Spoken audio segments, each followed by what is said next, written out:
Hello, everybody.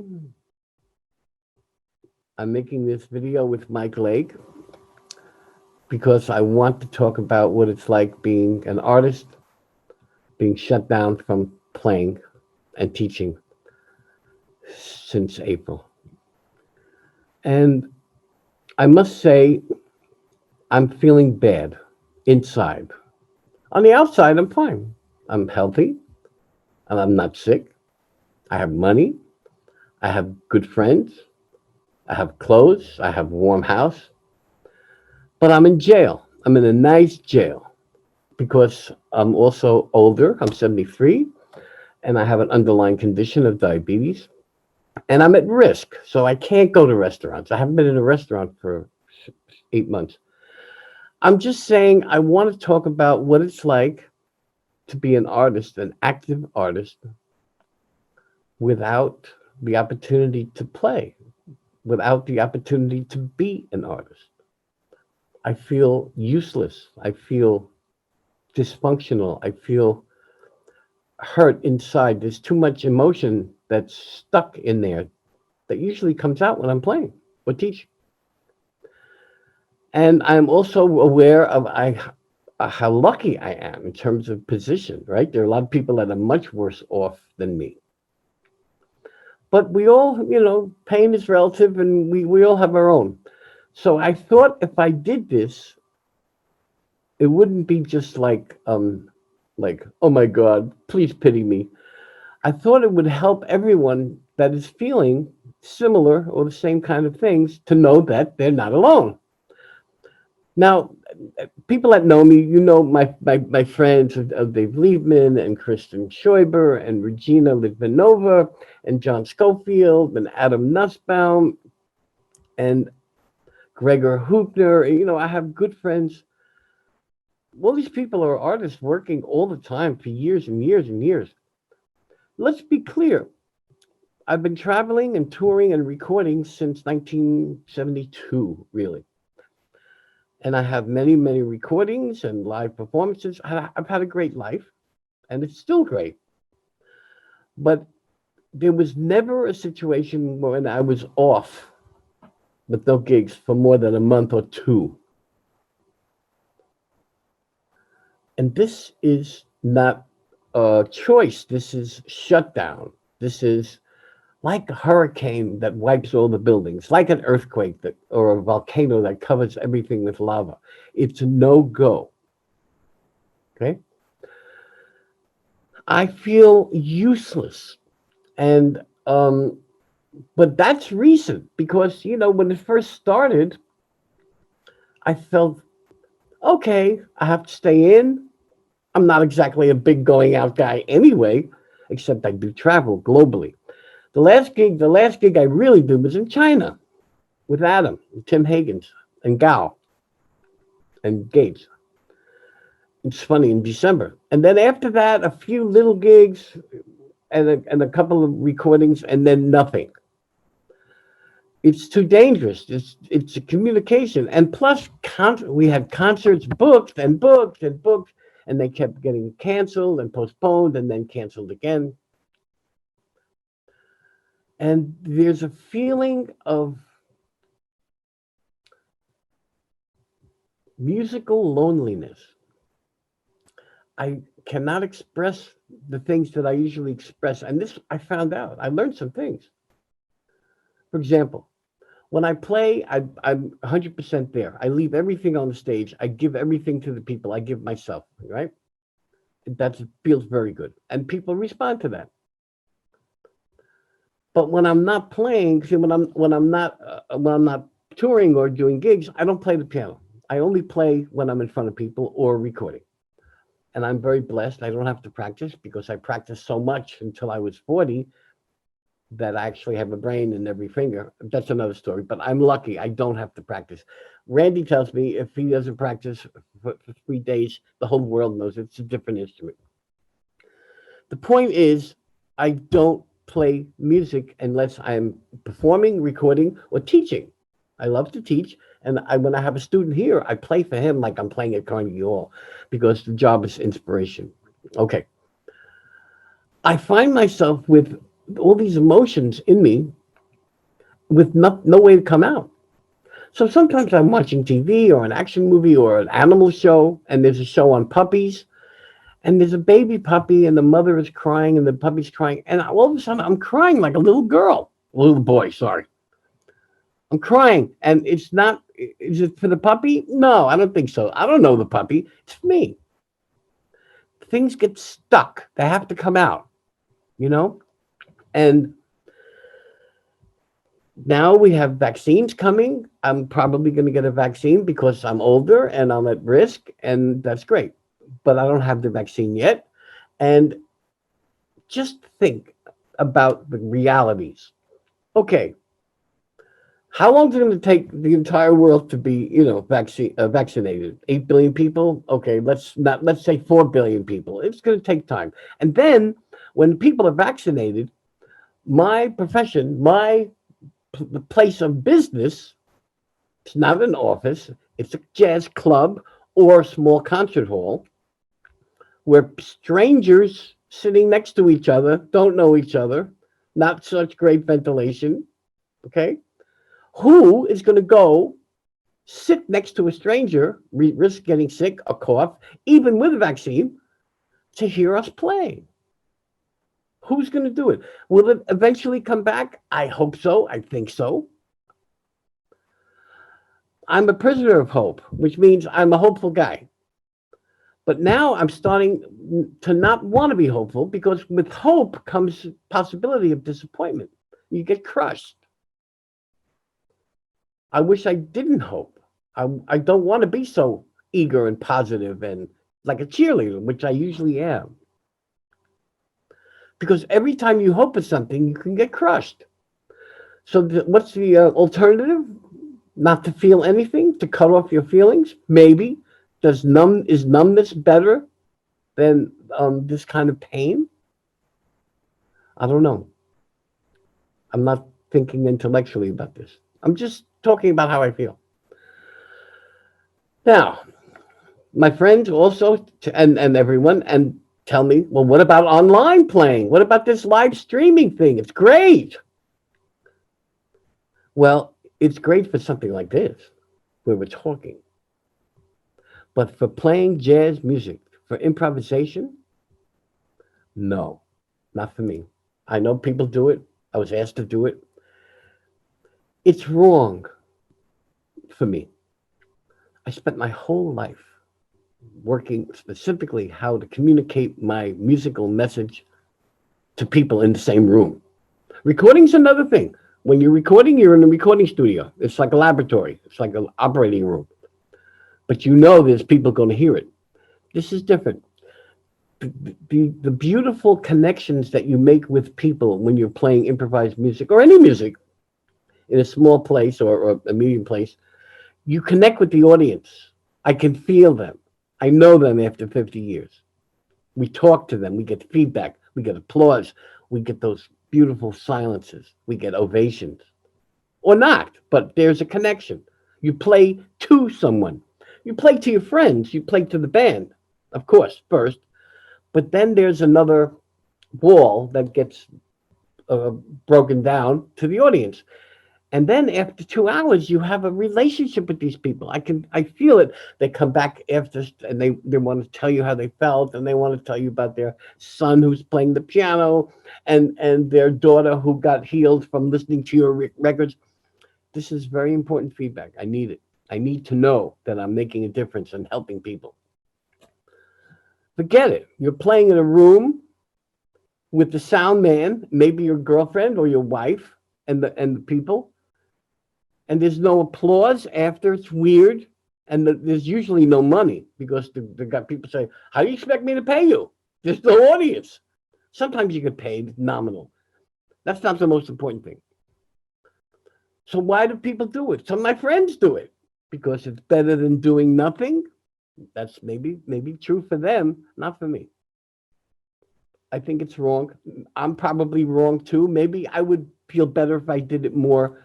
No, Plus, it encourages some horrible shit. It encourages you staying in your house even when the vaccine's over. So, well, what do I have to go out to the snow and deal with a babysitter and a parking lot and 30 euros? Why do I have to do that? I can see the shit right here. It's fine. Now, I'm also conflicted, I must admit, because I use the computer every day now. It's become my friend. Like, hey, bro, how you doing? This is a computer thing. This is an online Zoom, which is great, which is making this catharsis that I'm doing happening. And don't I use YouTube all the time? Yes. Guilty. Mea culpa. I have a confession. I'm so lazy, I don't even get up to put a CD on anymore because everything's in the computer. And I have a nice speaker here. I put it on, listen to old Miles and Bill and stuff that people send me, that I send them. I'm blessed with that. I am blessed. But the solution, well, go do the online stream. It doesn't work for me. I'm just saying, just for me. I wish there was a certain level of certainty about when can we go back and play. When? Because a lot of the pain and a lot of the anxiety comes from not knowing, the uncertainty. Tell me when. Give me a date. And then I can say, okay, in 1 year, we have this. Can't say that. Can't say it. And of course, it's impossible to because it's not up to me or anyone. It's up to the virus and it's up to people, how people take care of themselves and how much they care about it. When I see hundreds of assholes in the street in Berlin or New York City protesting wearing a mask, I can't get my head around it. Freedom. Freedom. Yeah, you want freedom to die? Are you stupid? Plus, it's not even them. They can infect other people. It's the height of selfishness and ignorance. That makes me mad. That doesn't help. I just want to say, okay? When this first started, like I said before, I was okay because I was listening to music that I never had a chance or desire to. For example, I had a touring schedule where, like every couple of months, I wouldn't have a big tour, but some gigs or something to prepare for. On my piano, I would have piles of different music for different things. Something with Lieb, something with Gregor, something with Chris, something my own stuff, solo piano, or maybe WDR. Like piles of music to get ready for in advance, a year in advance, sometimes a year and a half in advance. I look at my piano every morning saying, wow, I have boom, boom, boom. Something to do. That's what you do in between gigs. That's what a musician does, an artist, right? For years. Leave too. Look at my piano now. There's nothing on it except old music, classical music. There's nothing on it. There's nothing coming for sure. This is terrible. It's like a wasteland. I feel like, and this is no one's fault. I feel like if I could know, like for example, we had the Quest tour in this November, that of course was canceled, and it was postponed from Saturdays. They're making it next November, like a November 21, and that would be fantastic. But it's always with a caveat, like if possible. And things keep getting moved back and back and back and back. So I can't count on that because that's hope. Maybe a year is not enough. Maybe it needs 2 years, maybe three to be safe for me. Maybe if I was young, like 40 and healthy with no diabetes or anything, I could do it. I can't. And it's not just me because I have to think for my friends that I live here. I can't jeopardize my friends. It's not fair to them. That's some selfish shit. I want to say that I admire the people that have to work every day, the bus drivers, the people in the grocery stores, the people in the restaurants that are preparing takeaway food, of course the hospital workers, cab drivers. Those are tough jobs. That's real work. Okay. What I do is work too. I mean, a 16-hour trip to Australia is not fun and then get off the plane and play. But it's a different kind of work. I love it. I love it. We play 2 hours a night and we travel maybe 6 hours, but it's worth it. It has been worth it. So I just want to say I'm very thankful for my blessings. I have many blessings. You, Mike, Blake, are one of my blessings, believe it or not, even though you play alto bone. I have great friends here, Christian and Regina and Claudia and Clara, and I'm lucky. And I have a nice pension from teaching 15 years in Leipzig at the Mendelssohn School as a professor. I have money. Also, I'm not spending money because I used to spend most of my money on food, on restaurants and gifts. No, so that's a good thing. But I want to let everyone know that I'm feeling what you're feeling, and it's okay to feel that. And hopefully, hopefully, there'll be a time when we can all go back to what we had before. 2019 was a great year, man. It was a great year for music. At the time, you would think, well, it wasn't as good as 1987 or 1980. Yeah, of course. But compared to this, we're lucky. So I hope it comes back. And thanks for listening. Thanks, Mike. Richie, you've talked about the fact that your emotions are bottled up and it expresses itself in weird ways. Wouldn't just playing piano be a release for some of that? Good question. And the answer is unequivocally no. Because so much of what I play is in front of people. I need that audience. I need even if they don't react, I need to know that I'm playing for someone. I don't like to play. I don't need to play for myself. It doesn't work. I tried. Believe me, I tried. I wish it did. When I was young, I would play for myself all the time because I was still learning how to play. Not learning how to play the piano. I knew how to play the piano. I was learning about myself, about what I wanted to express. It was great. I had something to do all the time. You might also ask, well, why don't you write music? It's a perfect opportunity. You have free time. Don't have to work. I mean, sit down and write some music. The answer to that is, I tried. I'm not hearing anything. I'm not hearing anything that's worth writing down. I have many, many tunes recorded and written that I've never even played. I love to write music. It's a great feeling of discovery. It's a mirror, like an audible diary. But when I sat down like a couple of weeks ago, I was trying to, well, I got to write something. I wasn't hearing. And then last time I tried that, I found a nice melody. I said, oh man, this is great. Bing bong, bing bong. It was Night Lake, which I wrote in 1978, which I was writing the same tune again. So it doesn't help me to play for myself. I have no desire to do it. Now, if you came over here and sat in my room, I would play for you all day.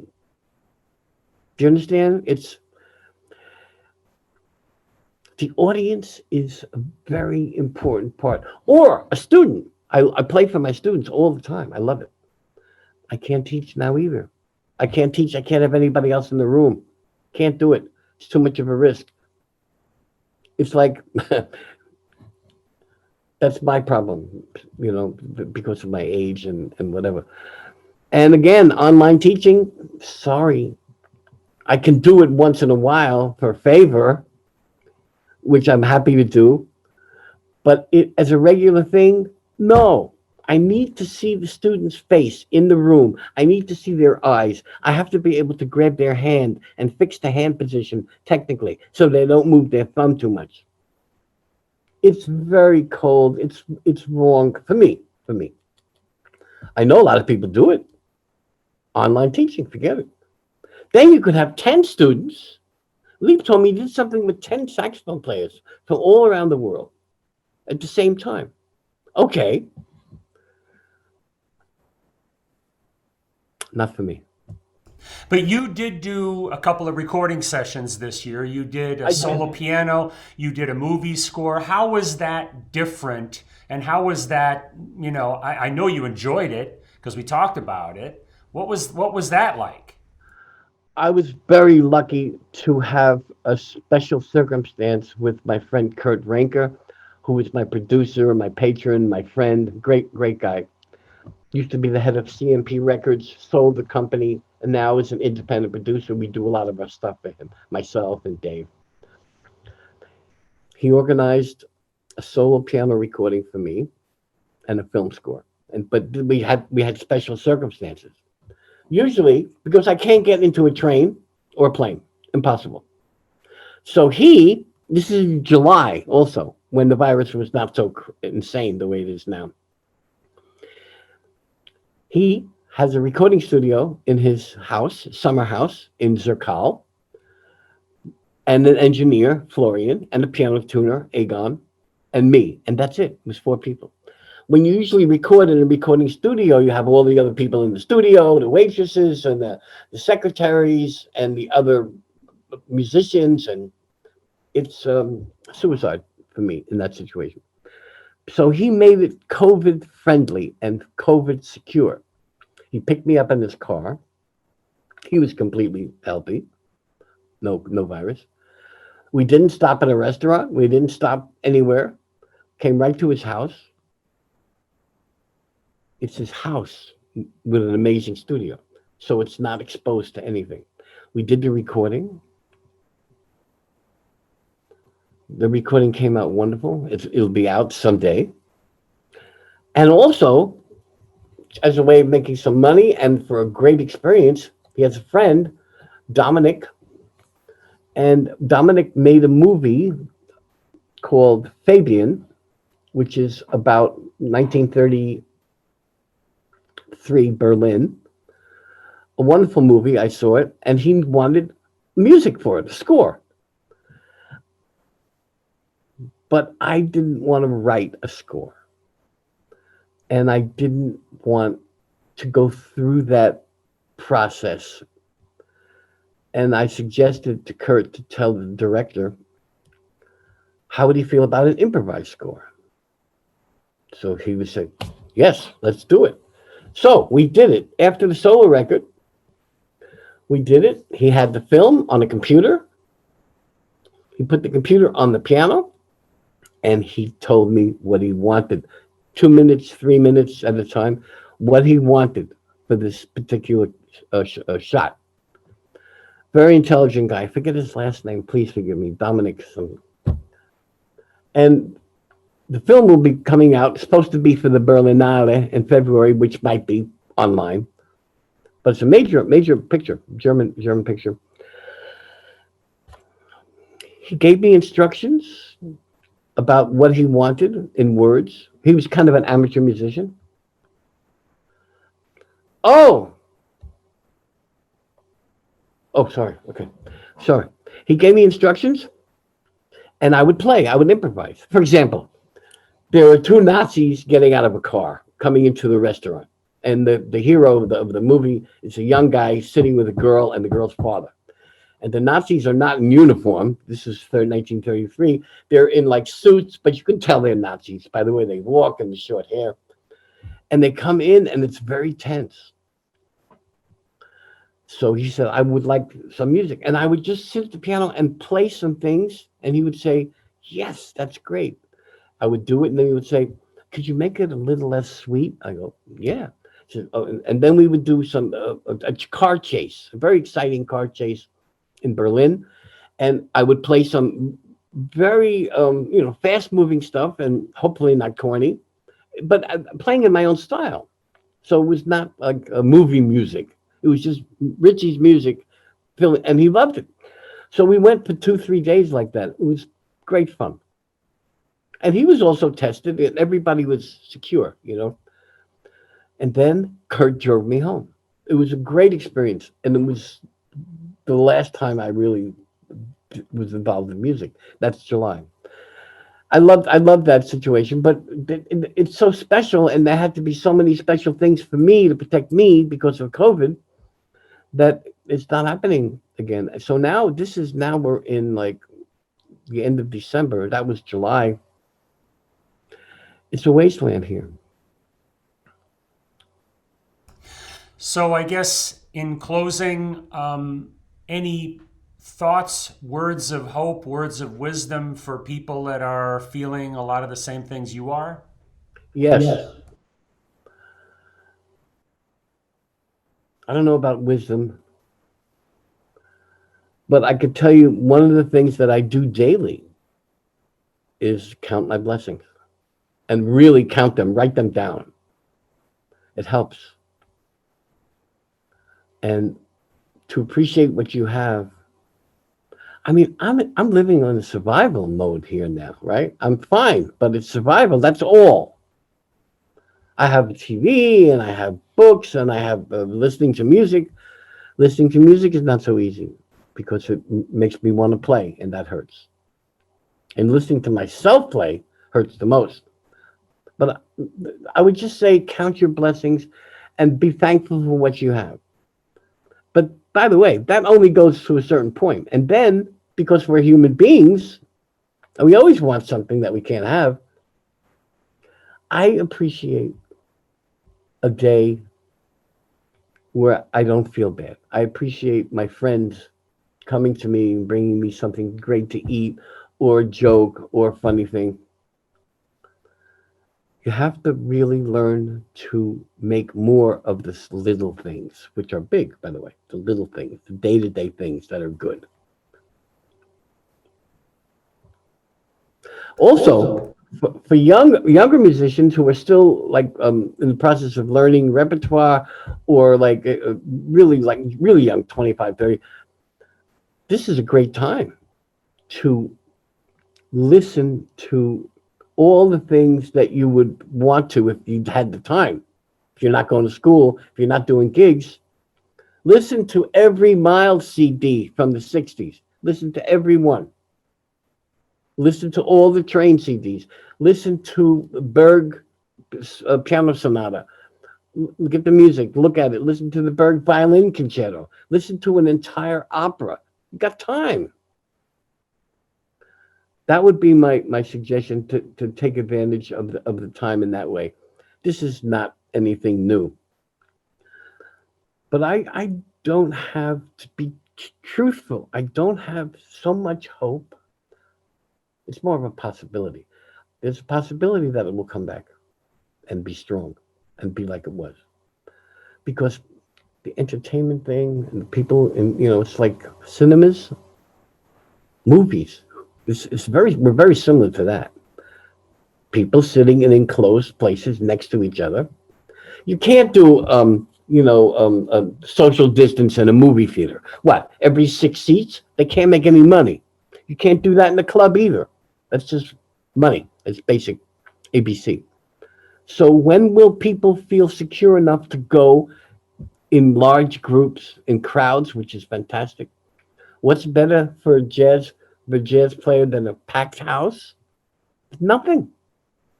Makes me. I love that. I love it. Makes me want to play. Can we play well for a half of a house? Sure, we do. But I'm just worried that level of enthusiasm, that level of commitment from the audience. There'll always be a few hundred people in every city that will go through a thunderstorm, through electronic, through anything. But that's not enough. We need the crowd, and we need without the fear, without the fear of getting sick. Me too.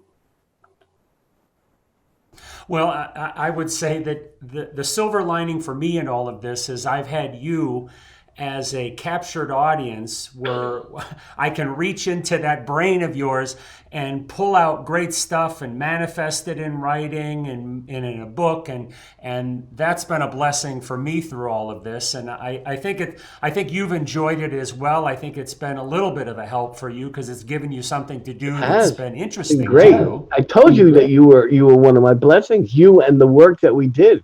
I mean, also, the two books, but also we did about 12 articles that were very fulfilling for me. Very interesting. I learned a lot of things, and feedback from people. It's always great to be active, you know. So I'm glad that it's been that way for you, because without you, I would have had a very cold, lonely time. We have a lot of good things, and I never met you. I never met you in the same room. It's funny. Well, In the 60s and 70s, there was something called pen pals. Are you old enough to remember pen pals? Where you made friends with someone from the newspaper, you never met them. Maybe they were in Japan or something. It's an extension of the mail order bride, kind of crazy shit. But what I'm saying is, you have a pen pal. So now that's what Twitter is, right? Social, social media. Okay. all right, my friend. Well, I thank you for sharing all of that, and I think this will be seen by a lot of people, hopefully, and maybe help them and realize that they're not the only ones feeling the things that you just expressed. I So want to help. That's the goal. I want to help. I know. All right, so thank you for expressing all of that, my friend, and we'll continue on. Okay. Thanks, man.